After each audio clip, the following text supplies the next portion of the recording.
Grabe na talaga yung lantaran ngayon ng panggogoyo ng gobyernong ito. Halos lahat nakatutok na dito. Ang daming problema ng bansa natin pero ganito yung nangyayari. Tignan niyo naman 'no, kahit yung sinasabi nilang search and retrieval operation dito nga sa missing Sabongero, sabay tignan niyo naman oh, isa itong malaking panloloko. Tingnan niyo, unang-una hindi ko alam kung sino ang nag-submit ng video na ito sa mga mainstream media. Baka itong mga ano din ano ho, parang ito ay kuha din from a drone. Siyempre walang sounds. Hindi natin alam kung anong pinag-uusapan nila diyan. Tingnan, very calculated yung kanilang mga move. Tignan ninyo yung na-retrieve nila. Ayan oh. Ganyan ba ang 4 years na nasa lake bed? Panay lahat ng ano nila, putol na videos, hindi mo maintindihan. Paano nila nakuha? Wala bang live? O ayan, may drone sila dyan. Okay, tapos may mga nagdo-document ko 'no. 'Di natin alam kung galing ba talaga sa lake bed yung mga 'to o alam mo yung maalala ko tuloy yung ginagawa ni former President Erap Estrada na nagtapon muna sila ng mga basura sa Pasig River tapos ivi-video nila na kunwari pinupulot nila, eh, wala, eh, walang yung normal na live video para makita natin paano nila nakuha yan kasi sako pa lang napakabago, oh. Red ang sako, 4 years po. In fact, 'pag magbasa tayo sa mga comments, karamihan, majority ng mga kababayan natin ay hindi talaga naniniwala o hindi man lang nilumot or linumot yung sako, dapat nagkulay green yung mga ibang parts. Nung walang gumagalaw sa paghanap, ang daming sinasabi ng mga tao, ayan, may mga tanga talaga. Ayan. Kung matagal na yan, dapat hindi muna hahawakan yung sako na yan, eh mukhang bago yung sako. Ano ba itsura ng rice sack after 4 years na buried in the lake bed? So sabi dito, after 4 years in the lake bed, a rice sack would likely undergo significant changes due to aquatic environment. Ito yung mga possible na scenario. Disintegration. Talagang gutay-gutay po yan. As in, gutay-gutay. Hindi po yung... Saan ka nakakita? O, dito pa sa video na to. Tingnan nyo. O, ito. Ewan ko, sinubmit na naman nila sa media. Wala na namang sound. Hindi natin alam ano pinag-uusapan. Tingnan ninyo, may mag-Q pa na. Oh, ganun nyo, ganun nyo. Tingnan nyo. Ay na, buo-buo yung sako. O, yan o, may puti pa o. Black dito pero puti doon. Kailan kayo hindi talaga maalis sa isip ng tao? Tingnan nyo, parang buo-buo pa. Oh, ayan o, puti dito sa ilalim. Oh, may magki-Q dito. May magsisignal. Oh, ayan. Sabi, alugin nyo. Nung inalog. Oh. Nung inalog, nabuking sila na may puti doon. Puti yung sa ilalim. Oh, ayan. Ibig sabihin, kailalagay lang nila yan. Ito yung nasa ilalim na part, tapos itong puti na ito yung nasa ibabaw. Kasi puti. Bagong-bago yung sako. Ayan o, puti. Huling-huli sila sa video. O yan o, huli kayo sa akto. Pinagloloko nyo yung taong bayan. Ito yung binuhat nila mula dito. Tapos tingnan ninyo, grabe talaga kayo Saan kayo galing? Paano nyo? Hindi man lang basa yung mga damit ng mga to. Akala ko diver kayo. Saan nyo kinuha? Anong spot yan? Oh, ayan oh. Anong ginagawa ninyo? Ba't ninyo ginaganyan? Hindi, magkalasog-lasog pa yan. Ano yun? Buo ba yung buto o disintegrated na yan? Kasi, tinanong nga natin, ang sako, after 4 years, magbo-broken down yan. Ibig sabihin, lasog-lasog na yan. Dapat hindi na recognizable yung sako na yan. Ano na siya eh, pag hinila mo na yan, after 4 years, pag kinuha mo yan sa lake bed, hindi yan buo na makukuha mo kagaya ng ginagawa nila dito. Ayan oh, buo-buo na binuhat nila. Tingnan niyo. Tingnan yung pagkabuhat nila. Napakatibay. Napakatibay oh. After 4 years, hindi mo mabuhat ng ganyan yan. Magkalasog-lasog yan. Oh, saan kayo galing? Bakit Bakit parang ano lang yan? Kala ko ba tinapon at nasa ilalim ng lake bed? Eh, bakit parang ang babaw naman ng pinagkuhanan ninyo yan? Bakit niyo binubuksan? Asan yung soko? Di ba, pinagloloko nyo talaga yung taong bayan dito. Ano yan? Ba't nyo ginaganyan? Pieces of evidence yan. Hindi nyo dapat ginagalaw ng ganyan, mga tanga. Oh, sabi sa comments, bakit walang gloves? Hindi otoridad ang magbukas niyan, 'di ba? Tama. Yung 3 years na pero buo pa rin ang sako. Grabe kayo manggoyo ng tao ba? Yung puti oh. Buo. Oh, Bok, yung part kasi na yan, hindi pa rin nga kasi binubuksan itong sako sa harap ng media. So wala kami Oh, hindi pa binubuksan sa harap ng media. clear idea kung ano laman ng sako at kung anong itsura nito. In fact, we're not even sure kung buto nga ba talaga yung laman ng mga sako. Hindi nila ipapakita yan sa inyo. Walang transparency sa media. Bakit kanyo? Siyempre, mabubuking sila. Sasabihin nila, ano pa namin, i-verify pa namin sa forensic to. Pagdating na ng result, sasabihin nila, 99.999% na ito yung missing sa Bungeros. Pero hindi naman pinakita sa media. Tignan mo, anong ginagawa ng mga divers? Bakit nasa taas, nasa surface naman sila? Kala ko ba divers kayo? Kunwari na nandun sila, nakatampisaw, siguro nagsuswimming lang. Hindi, totoo. Ayun, meron ayan. Tingnan nyo ano nangyari doon? Ba't putol? Nag-dive siya. Nag-dive. Nakita nyo yun? Nag-dive siya pero umibabaw ka agad. Tingnan nyo. Yan na, nag-dive ba? Nag-dive. Tingnan nyo Di ba dapat nasa pailalim na siya? Tingnan nyo Ayan yung paa. Tapos, nag-surface ka agad. Ayun Ay, nako, huling-huli yung mga kabulastugan niya. Ayan Grabe kayo. Ayan. Naka-ready daw. Parang nagtatambay lang sila dyan. Pero yun ninyo, sa lawak ng Taal Lake, dyan lang sila nakafocus. Nung in-interview si alias Totoy, hindi nga niya alam kung anong eksaktong parte ng lake. Sino nagsabi na dyan kayo na mag-concentrate? Kung kagaya yung nawala yung Malaysian Airline, di ba? Sa lawak ng Indian Ocean, Pacific Ocean, hinanap nila. Talagang ang ginagawa, buong mundo nagtulungan na mag-search and rescue o mag-search sa buong Ito, nakatambay lang sila sa isang parte. Ibig sabihin, dyan sila nakakonsentrate. Parang dyan lang. Ang tanong, sino nagturo? Kasi mismong si alias Don Totoy Mola, hindi nga niya alam. Ito, tignan nyo, nagtatambay lang sila dyan,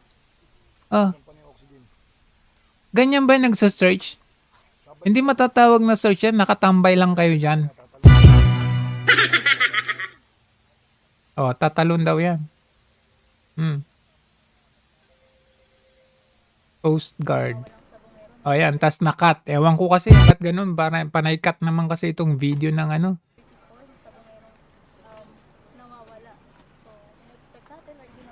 ayan na red.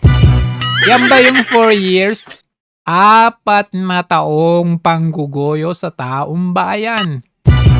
Hindi sa tayo tumatawa. I mean, napakahusay, napakaganda nga naman kung ganito merong ginagawa ang gobyerno natin. Pero itong ginagawa nila, malinaw na ginugoyo ang taong bayan. Tingnan nyo naman yan, Saan ka nakikita bubuo yung sako?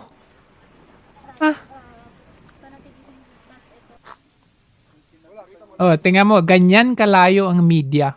Kung talaga sila, dapat nagsama sila ng media dyan sa mismong boat. Hindi, to be honest, kung talagang may transparency ang ginagawa nila at wala silang tinatago at hindi mag-iisip ang taong bayan na ito ay tanim, nagsama sila ng media dyan sa lapit. Alam nyo, hindi nila pinapalapit yung mainstream media. Hindi nila. Oh, naririnig yung chismisan nila? Kasi ang layo nila eh. Oh, ba't kanina pa to? Kanina pa siya nandyan. Lumipas na yung oras, nandyan ka pa. Kailan ka ba magdadive? Si Mami, yung baka pwede, hindi pala inangat. Ah, Putang ina. Yan pala hindi maka-under kanina. Putang ina. Oh, yung sa kaliwa. chismisan na lang sila. I-rescue lang pala yun. Hindi pa uma-under. Oh. Nasaan na yung diver? Ayun na, pinahinto na sila. Ayun na, may abot oh, may abot. GoPro. Nabot yung kamay oh. O yun, nabot yung ano, GoPro. Ah. Oh, walang media diyan. Kung talaga sila dapat may media. Yung pala yung PR. Ah. Ayan o, tingnan nyo, very calculated. At sila lang talaga ang nagko-cover. Ayan o, may taga-video. Ayan o. Ano talaga makikita ninyo na kontrolado nila kung ano yung dapat lalabas. Oo, syempre itong mga media, zinom nila yung kanilang camera. Ayun oo. Oo. Ayan. Wala pa. Hindi ko pa alam nga. Oo, parang sako nga. Parang bangus. Diba?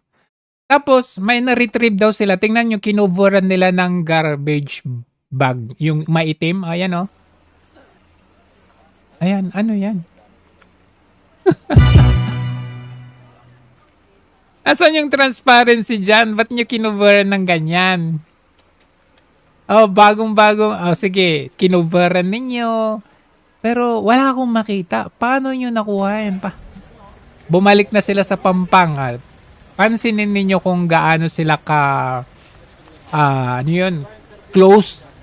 Ano yun, ano sila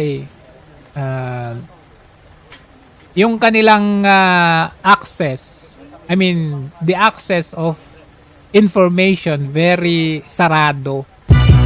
Highly secured, hindi ka basta-basta makapag. Tingnan nyo dito sa pagbaba ng mga soko, tingnan nyo, very kontrolado. Pinapaalis yung media, tingnan nyo. Tabi. Tabi. Oh, tabi. Lahat kayo dyan. Oh, sabi ng media, ayaw tayong...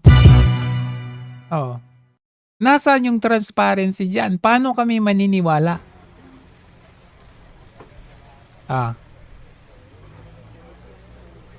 Oh, tingnan nyo ayun, may tumatawag. Tapos, nakita ninyo may formation na sila dito. Tinatakpan nila yung media Ayan, tapos ito, taga-abog ng mga media. Kalkulado yung kanilang bilang yung kanilang move. Bawat step binibilang nila kasi baka makitaan kasi sila ng kanilang, yung estilo ba nila na may something. Very well coordinated sila sa isa't isa. Ayan ayan, may taga walkie-talkie dyan. Bilang. Kalkulado mga galaw.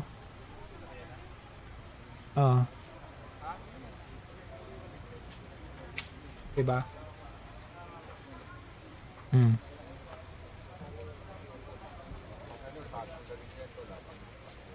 Ano meron dyan? Tinatakpan ninyo? Diba? Tapos ganyan na. Tingnan natin ayan. Okay. Okay. Ayan ayun yung nandun tinatago nila.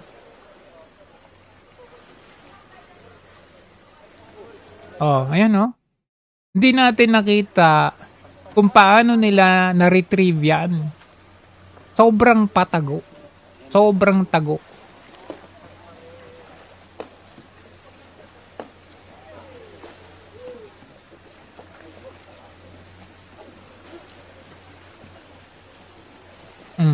Ano yan? Bagong-bago. Kung ito po, di ba, dapat basa-basa na yung mga yan? Basa pati yan dapat. Hindi, oh, tinakpan niya. Ano meron dyan? Bakit ayaw niya ipakita? Kung talaga. Ayun na, nasa bag na itim. Oh, nasa bag daw na itim.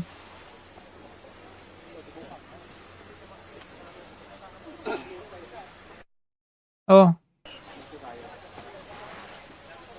Ano to? Para may pakita lang na nag-search kayo, ganon? Pero ayaw nyo naman ipakita talaga. Ito, niloloko nyo lang itong mga pamilya ng biktima, oh. Ni sila nga, hindi sila makalapit eh. Karapatan nila yan, access sila din, immediate family dapat. Anong ginagawa? Tingnan nyo yung pagbuhat, oh. Ayun, oh. Hindi, akala ko ito yung sako. May tinatago yung mga to. Halatado eh. Tapos magpa-interview, tingnan natin. Malaki ba yung mga sako po? Malapit ba dun sa napagkikitaan din dun sa kahapon? Yung mga sites kasi, di ba, na-mention namin may search pattern. So may straight line tayo na search pattern, tag 100 meters yan. So yun yung binabaybay ng divers natin. Then naglalagay tayo ng flotation device. Wala man ako nakitang flotation device. Natin yung isang suspicious na object dun sa baba. So ganun yun, tinataging natin. Naglalagay tayo ng coordinates para dumating yung... Parang napaka, technical yung mga sinasabi mo. Pero I did not see that dito sa mga Wala akong nakitang ganyan na pinagsasabi mong flotation. Asan yun? 100 meters? Every 100 meters? Nasaan? Wala akong makita. How does corpse look like after 4 years buried under a lake bed? Ito yung mga senaryo. Skeletonization. Soft tissues, including skin, muscles, organ would decompose, leaving behind a skeleton. Okay, may skeleton na mangyayari. Pero ang mangyayari dyan sa skeleton na yan ay fragmentation. Ano po yung ibig sabihin pag fragmentation? Ganyan po. Hindi na po siya buo-buo. In fact, pa natin, ito 10 cm na to. Hindi ko alam kung ilang year ito, pero pag 4 years ang pinag-uusapan, as in lasog-lasog na yan. Mineralization, pwedeng ganun. The bones might become mineralized. In terms of appearance, sabi niya, skeleton, fragmented bones, potentially scattered throughout the sediment. Bone fragments, individual bones such as vertebrae, ribs, long bones might be visible but would be heavily fragmented. Ibig sabihin, hiwa-hiwalay na maliliit. Oo, ganun yung mangyayari. Even to the point na fossilized yan. So, anong ginagawa nyo? Pinagluloko ninyo ang taong bayan with this one. Alam nyo kasi, sa totoo lang, 4 years po yan na nasa ilalim, sabi. Ang sabi ni alias Totoy, sinasamaan daw ng isang sakong semento. Pero bakit yung nare-retrieve ninyo ay ganito ang itsura, nasa sako? Ayan Nasaan yung sako ng semento, 'di ba? Halimbawa, isang bangkay. Tapos itali nila sa sako ng semento. So ibig sabihin, nakahiwalay yung sako doon sa katawan.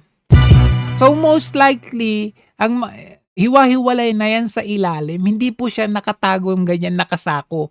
Kasi kung isasako mong ganyan ang bangkay, lulutang at lulutang po yan kasi walang pampabigat. Kaya wag niyong goyohin ng taong bayan. Yung pinapakita ninyo ngayon, nasasabihin nyo, nakasakong mga buto-buto. Sinong pinagloloko ninyo? Akala ko ba nakatali yan sa nakatali yan sa sako ng semento para hindi siya lulutang? Kasi ang katawan natin, alam naman natin eh. Pag ikaw po ay pinalubog, lulutang at lulutang ka. Oo, pag may nalunod, lulutang yan. Pero, 4 years, walang lumutang, tapos ngayon meron kayo na-recover, nakasako yung mga buto-buto. Paano nangyaring hindi lumutang yung mga yan? Pagloloko nyo yung taong bayan para lang may masabi na meron kayong na-retrieve. Alam na namin yung susunod na mangyayari dyan. Lalabas yung forensic result kuno at sasabihin nyo 99.999 na sila yung mga missing sabongeros.